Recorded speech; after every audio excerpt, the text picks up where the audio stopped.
After a summer of 7-on-7s and conditioning practices, high school football is now in full swing in Clinton County. Wilmington, Blanchester, Clinton Massie, and East Clinton are all gearing up for their openers on August 26th. And we're going to take a look throughout the preseason at each of the scrimmages and each of the teams as they prepare for their season openers here on WNewsJ.com. I'm Mark Huber, and I'm joined tonight by Bill Lehrman. We'll be taking a look at the 4 county schools and how they fared in their season opening scrimmages here this week. Bill, welcome. Glad to be back with you again, Mark. Looking forward to another season of high school football. Let's start off with the Wilmington High School Hurricane under third-year coach Scott Killen.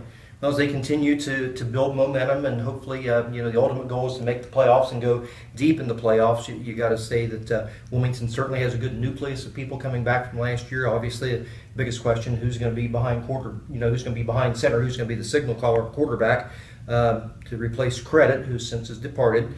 You got Dylan Bogart, you got Brady Evans, and virtually the situation there is too. You always have to have a good line. You just can't have the players back there that can grab the ball and either throw the ball or hand it off. You got to have good people up front too, and I know that Scott really has a lot of emphasis about working with the O-line. Yeah, and Connor Barton is the leader of that offensive line, and Scott has said numerous occasions throughout the preseason when I've talked with him that if there had to be a year where he was searching for a quarterback, this would be the one, because he has 3 seniors and 2 juniors from tackle to tackle on the offensive line that all have experience, that return, and will allow that quarterback, whoever it is, as you said, Bogart or Evans, to ease into things and not feel like they are being rushed literally by opposing defenses. So, I think what one thing Scott has really emphasized is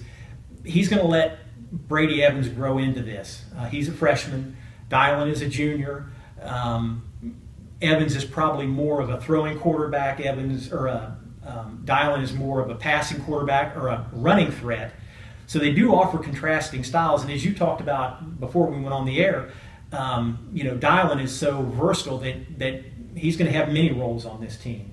And this is not a predictable offense. They like to keep you guessing as far as whether they're going to throw the ball or whether they're going to run it. They could even go out of a wildcat. Let's face it, they've got many options that Josh Wolf and company can draw their plays up on as far as the offensive coordinator and their game plan. So they'll keep you guessing if you're trying to figure out what they're going to do next. Right, and for the first time in over a decade, they average over 30 points a game 2 consecutive years. So that offense under Scott Killen and Coach Wolf has really ramped things up here for the Hurricane. They're an exciting team to watch. They have been in the past, and I'm sure that's going to be something that hopefully carries over this year. And in addition to being exciting, they've been winners. 15-5 over the first 2 years for Coach Killen. But as you noted, ultimately, Scott Killen is going to measure success based on playoffs.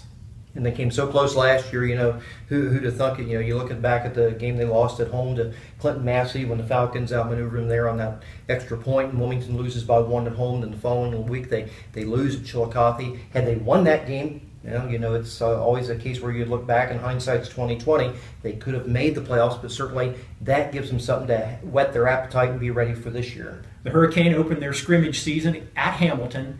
And it was really more of a combined practice than a scrimmage. Scott said they did have some 11-on-11 situations, but it was more of a practice setting with another program. Scott said he wanted his young kids to see how a faster, more athletic program went about things, wanted them to see that firsthand.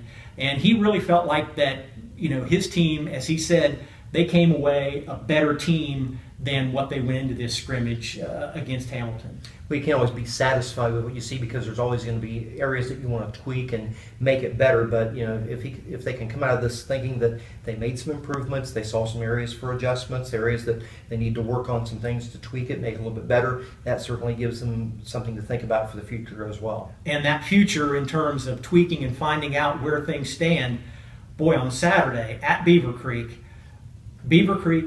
Kettering Alter, and Tippecanoe, 3 very good football programs. Alter and Tippecanoe are big-time playoffs schools Year in, year out. in lower divisions, granted, but Alter is going to match up with more than their fair share of teams in the state of Ohio in most years. And so that is really going to be a big test for the Hurricane. And certainly I think it's good that you bring in the caliber of teams like that to go up against, because you don't want to have someone that's on the same level of skill that you are. For Clinton Massie and head coach Dan McSorley, finding worthy opponents is always a challenge. Over the years, they've always tried to beef up that schedule, and that includes their scrimmage sessions. The Falcons opened up at Eaton, which generally has a pretty good program. McSorley was pleased with the way things went, saying his team came out of this healthy. That was his number one priority. But they have a lot of work to do if they want to return to the playoffs again. They were 11-2 last year, got beat in the regional finals, but they have some work to do finding out who are going to make some of those big replacement parts work seamlessly as they go into 2016. You had the Wolf storyline in the past, and of course Davey Toonan. How do you replace him? Probably by committee, and it's going to have to be some other players that will step up. But certainly, with Dan running the wishbone, and certainly the people are there. There's no doubt about that. And he's always had the great offensive line. I think you look back at the legacy of Clinton Massie, that's been the one thing that's always helped them. They've had the horses up front, been able to establish what they need to get that ground game going. Certainly that 10-3 loss to Bishop Fenwick, that's going to stick in the minds of those players that are coming back from last year, and they always want to just keep going and try to build for a chance to go for another state championship. Their next scrimmage coming up will be Saturday in Trenton against Edgewood, Milford, and Sidney. Now I know Milford and Sidney are both Division I schools, so the Falcons kind of ramping things up in terms of their scrimmages to get ready for the season opener. McSorley's not going to back down from anybody. And he's got some new additions on his coaching staff. I know Scott Rolfe is back with him too, so we may see some things done a little bit differently from a defensive point of view. But I think it's great that they're going up against some teams that have a reputation for strong offenses, because as good as they've been on offense, you got to say one thing about Clinton Massie: they have been extremely strong defensively over the last several years. And you mentioned Scott Rolfe, but they have two coaches on their staff who have been head coaches elsewhere. Scott Rolfe, he left Clinton Massie to become a head coach. Now he's come back. And Barry Wolf, been head coach at the collegiate level, at the Division III level. He's also been a Division I assistant coach. But Coach McSorley said that really has helped make things work a lot better for him to have two guys who have head coaching experience on the staff. They get a chance to see things that are done differently from a new perspective. You can't argue with the success with what Dan's been able to do. 20-some years there at Clinton Massie, and he's helped build that program, resurrect that program, no doubt about it. It shows you the quality of the assistants he's had, though. When they get tapped to be head coaches at other schools, it's great for them to get a chance to come back and help Dan on his staff. Over at East Clinton High School, Jeremy Yankee is in his second year with the Astros. 2-8 last year, a disappointing season, I know, for him, but their success, as we found out last year, is going to hinge completely on the health of their players. And the thing that he's trying to convey to them is they've got to establish a winning mindset. For whatever reason, the program has been down. It's shown some signs of life picking up. He has just got that unbridled enthusiasm about him. We know what Jeremy's like, and he's trying to pass that on. He's got some good assistants there too. He brought back Herb Mihalik, who had a lot of success at East Clinton for years. But health is a key thing. The numbers we've seen too, that they get a few players coming out, additional players each year. That's going to be a key factor for them, because they won't be very deep. So health concerns is one thing. The depth, the numbers on the squad, that's going to be the second challenge that they're going to have to overcome.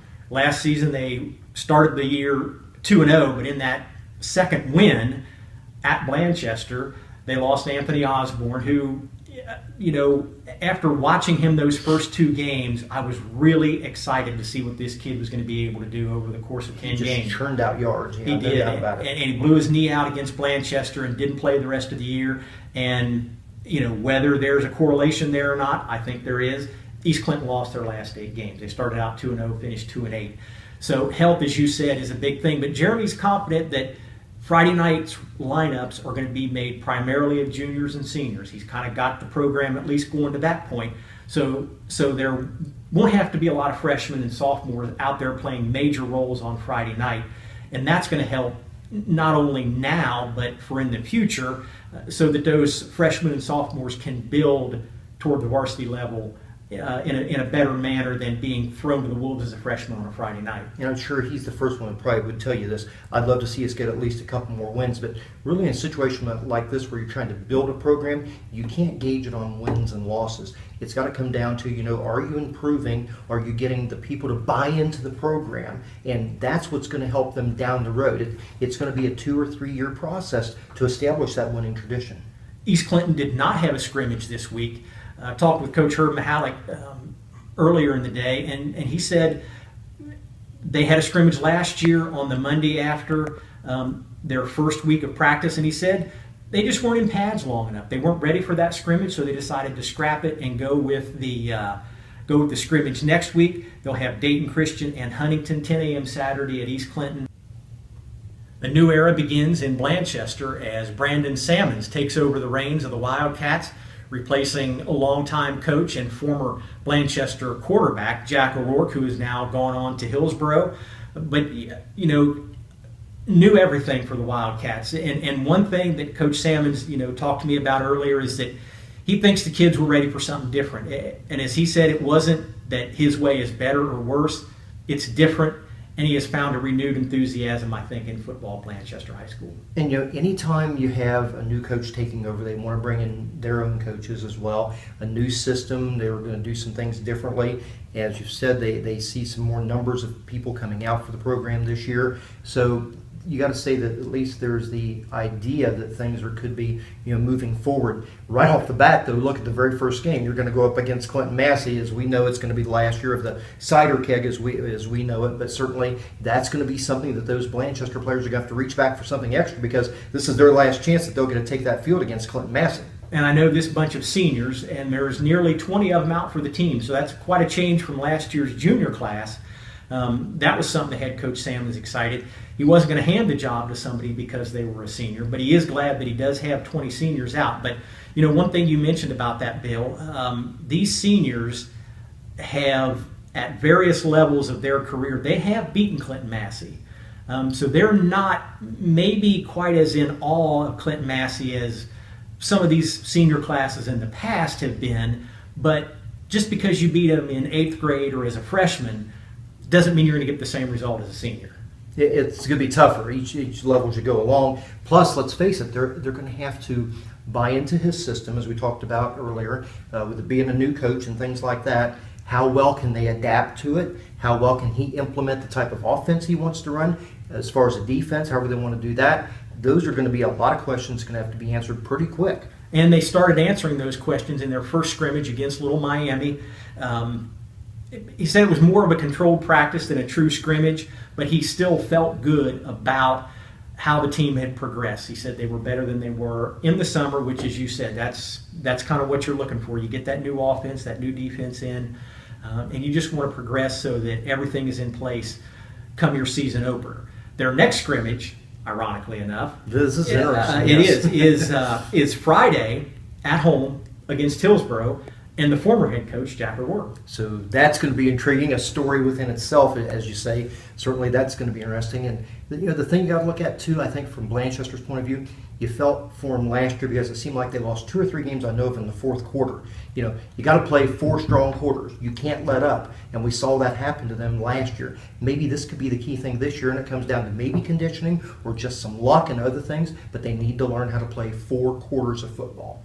And the Wildcats, 3-7 last year, hope to improve upon that in Brandon Sammons' first year as head coach.